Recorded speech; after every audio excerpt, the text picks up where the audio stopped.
Let's welcome Christie's Experiential Network. You're watching YBL TV. What is the genesis of the interactive retail mapping concept in the context of digital signage today? So, first of all, just to introduce myself, my name is Dennis Lavigne. I'm Senior Director of the Strategy and Creative Services at Christie. And I think what this application here speaks to is about the work that we do within Christie in terms of research and innovation, and constantly looking at new ways of reinventing digital signage and the way that we use visual technology. It might be projection, it might be LCDs, LEDs.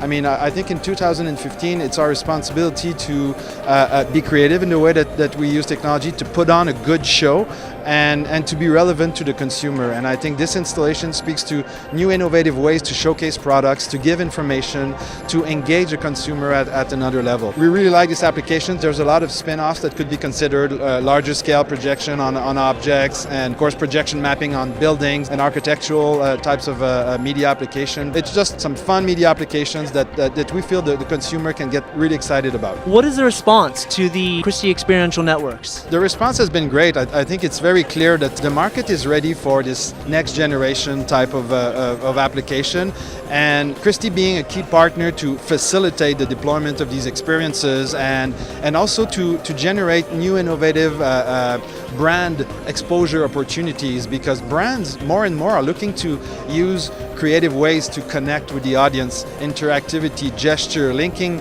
apps with social media and digital displays. So that's what we're offering them with Christie Experiential Network. So it's been well received both from the property owners, the cinema exhibitors, but also from the brands. Now let's discuss Christie 360. Now, does that give the end user and business owners alike the ability to access and develop applications in the digital signage world?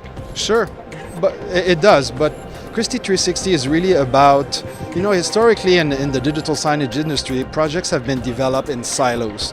And, somebody has been in charge of this component, somebody else in this, and there's been disconnects in the way that the project was delivered, and sometimes the end result wasn't necessarily what the client was expecting, and it doesn't fully deliver on his investment. So Christie 360 is about really an approach to have a more integrated way to develop projects, how content strategy is linked to technical infrastructure and playback software and even deployment, how content is related to the design of the destination, the architectural aspects, and how the content relates to the physical environment. So it's really overall a more integrated approach to digital signage development, and it's about also supporting our partners and our clients on every level of a project, from strategy to content to CMS, interactive programming, and of course monitoring and support and installation. Where do you see Christie in the near future in digital signage? Over the next 5 years, Christie is probably going to become one of the leaders, not only from a technology perspective, but from a digital media perspective.